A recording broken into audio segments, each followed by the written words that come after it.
Good morning and welcome back to North Yorkshire. So like I said in my previous video, I've been away running workshops in Scotland.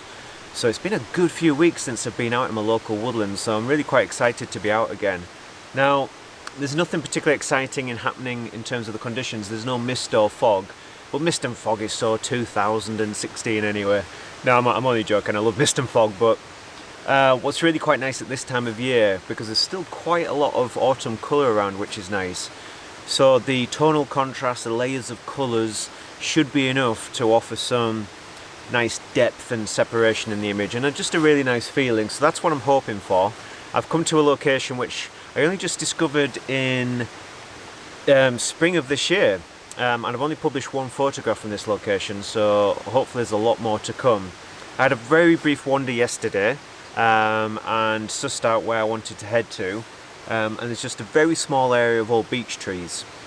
Really just a handful there, but there seem to be some really nice colours, some nice oranges. So that's where I'm going to head. So yeah, fingers crossed we'll make something work. It's a clear sky at the minute, sun's coming up over there. It's going to shine right down the valley, but I went to get some shots before the sun's completely up. So better get going.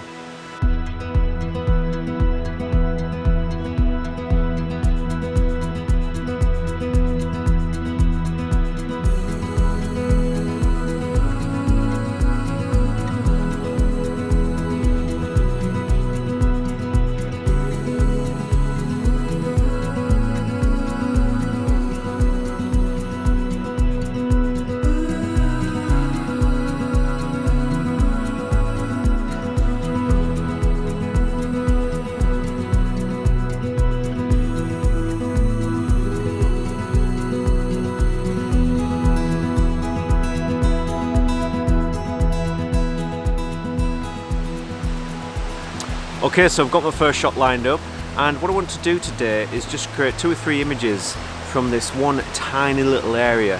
I don't plan on moving any more than about 10 yards for each shot, and I think it's just quite a nice way to work to get a series of connected, sequenced images and just get the most out of this small area. And everything that I want to photograph is just within this immediate vicinity. We've just got this little gathering of beech trees, which are just absolutely lovely. We don't have a lot of beech trees in this area, but the ones that we do have are really quite lovely. Now, unfortunately, the light has become very, very flat. We did have a clear sky, so I was hoping for a bit of a morning glow in that direction to illuminate some of the tree and leaf detail in the scene here. But never mind, we'll wait a bit longer and see what happens. I was here yesterday just to have a quick scout around. I took a couple of shots, so if it doesn't work out today, then I'll show the shots from yesterday. But what was also quite nice yesterday was that we'd had quite a bit of heavy rain. So these big wet stripes running down the beech trees. And beech are fantastic when they get wet because they get a lovely shine on the bark and they become very dark as well. So that was quite an interesting feature on the beech tree that's in this current shot. So to give you an idea of my first composition, like I said, mist would be lovely. It would add another kind of layer and a depth and mood to it. But this image is really just about the contrasting colours. So we've got a beech tree in the foreground here, which has some fantastic yellow and orange leaves on it. There's a very small beech tree over on the right hand side, and all I've got is just the branches from that creeping into the shot, and is providing this frame and balance of colour. So I quite like that actually, getting the branches kind of creeping in, so long as everything kind of leads in and converges inwards. So we've got that first layer of orange and yellow. Then we've got another very young beech here, which is still very green. So we've got another layer of colour there. We've got all the autumn leaves on the floor, which is providing that kind of band of orange at the bottom, which I was a bit unsure about at first, but I actually think it provides some pretty nice balance with the orange that's moving across in the beech leaves on the top left. And as we move into the scene, we just get a hint of the beck that's running through the valley.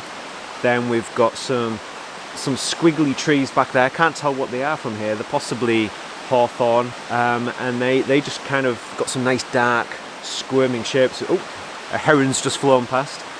And then beyond there, I can't tell what it is from here, but we've got a tree that's still very much in leaf, and there's kind of limes and yellow colours coming through there. So and there's the greens as well, different tones of green. So that's what the image is about really, is just this lovely combination and layers of colour. Pleasing, gentle, subtle and calm image, I think. Okay, so I've just adjusted things a little bit. I've moved a bit higher up the hillside, positioned the camera a bit higher, just so I can bring in some of the branches that are hanging down and get some of that colour and framing before the sky becomes a problem.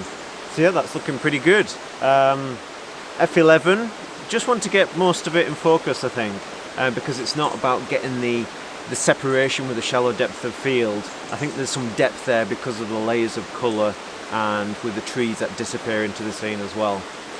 So yeah, looking pretty good. Now I think I'll probably try and get a shot of this colourful tree behind me here.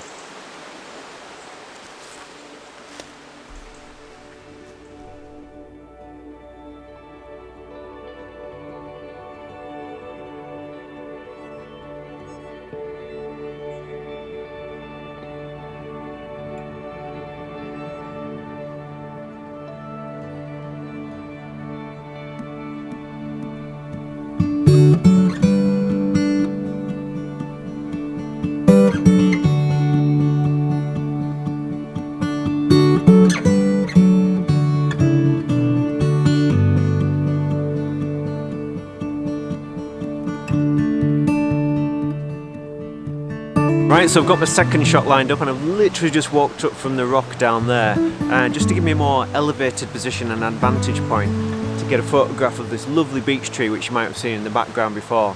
It's got these gorgeous rich orange leaves on it, so I just couldn't help but get a picture, and it's just in time as well because the sunlight's starting to shine through, which I don't want that on the scene because it's going to create too much contrast. I just wanted the morning glow to bring out those lovely natural and soft colours. So yeah, the main player and subject in the scene is the beech tree, which I've placed centrally in the composition, and I just wanted to give it more context as well because I just really like the combination of colours and shapes in the scene.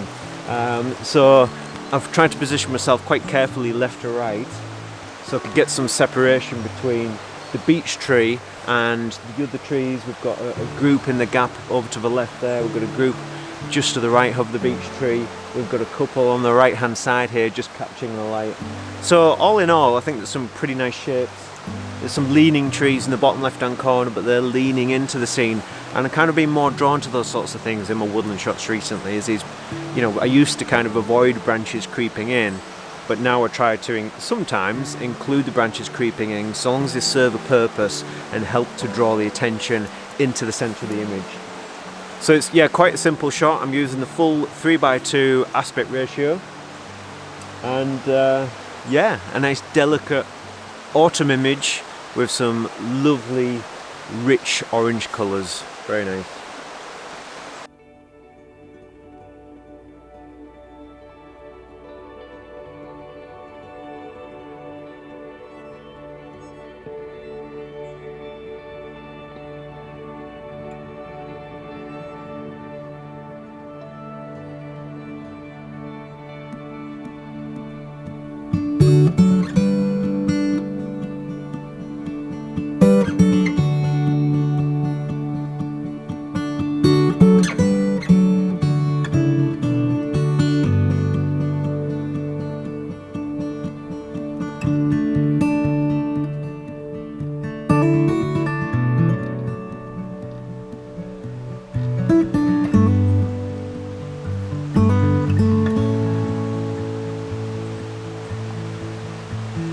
Right, I think I'm sorted. I've just been drawn back to this original scene just because I really like the view down the valley. There's a little bit of depth there. Like I said, that hint of the beck. I just wanted to do something a little bit different. So what I've done is brought in that slender beech tree over on the right hand side. That's my anchor point really. But again, we've got the framing of these lovely golden beech leaves just kind of caressing the outside of the frame. We've brought in the young beech tree down there, which is still quite green, which is filling in that bottom left hand corner, and it's just this kind of nice delicate frame looking through to the squiggly dark shapes back there, fairly similar to the first one but a different take on it, because even if I'm unsure about whether I like this one compared to the first one, you always get those surprises when you look afterwards when you've taken that bonus shot, or what you think was just a throwaway bonus shot, and you look at it afterwards and think, actually, that's really quite nice, and it could end up being your favourite shot. So yeah, I'll take that. The sun is getting a little bit too high now, I think. I will keep trying to work the area, but I've got 3 shots now, which I'm quite happy with. So to get sort of 3 shots in just this tiny little space is really quite nice, So yeah, we'll see how those turn out. If I see something else on my way back to the car, then obviously I'll take it, but quite content with what I've got so far. I'm sorry to jump in here, but I think it's worth me explaining that I'm not particularly pleased with the end result here. I think the general concept and idea is sound with the framing from those lovely orange beech leaves, but the end result isn't as pleasing as the first photograph. I'm not sure the composition as a whole works, the position of the beck feels slightly awkward and a bit of an afterthought. It needs probably more context like the first photograph, or needs to be more abstracted to make better use of the colour. However, I did revisit the other beech tree and I put together this more intimate composition, which I think is more successful. I like the opposing corners of orange, the cooler backdrop from the older trees, the boldness of the tree trunk against the delicate peppering of lingering leaves, and the carefully positioned squiggles of confused branches. It's a bit different, but it works for me.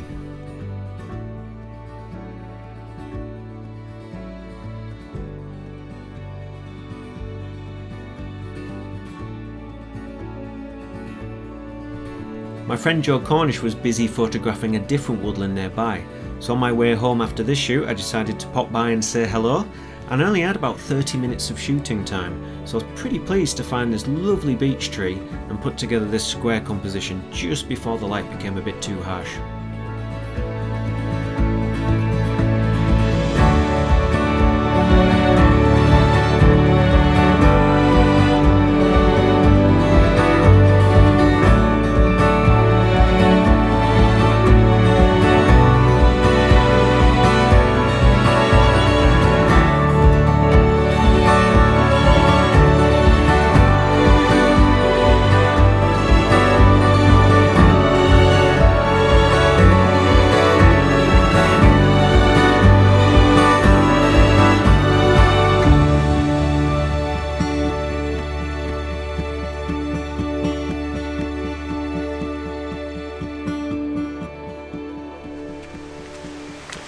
Right, we're back. That was a very short but sweet outing, and I think that's the thing that I appreciate so much about being able to shoot local, is that I can just drive 20 minutes away, have these spontaneous trips out, shoot for a couple of hours, Meg has a good time, and then we're still back home in time for some porridge and a strong coffee. But I hope you've seen the benefits of working in a very limited space and getting the most out of, you know, a very intimate area and getting a series of connected images. It's something that I've talked about before, just giving structure and flow to your work and getting the most out of a small space. But yeah, I enjoyed that. I hope you did too. So thank you very much for watching, and as always, I hope to see you for the next one.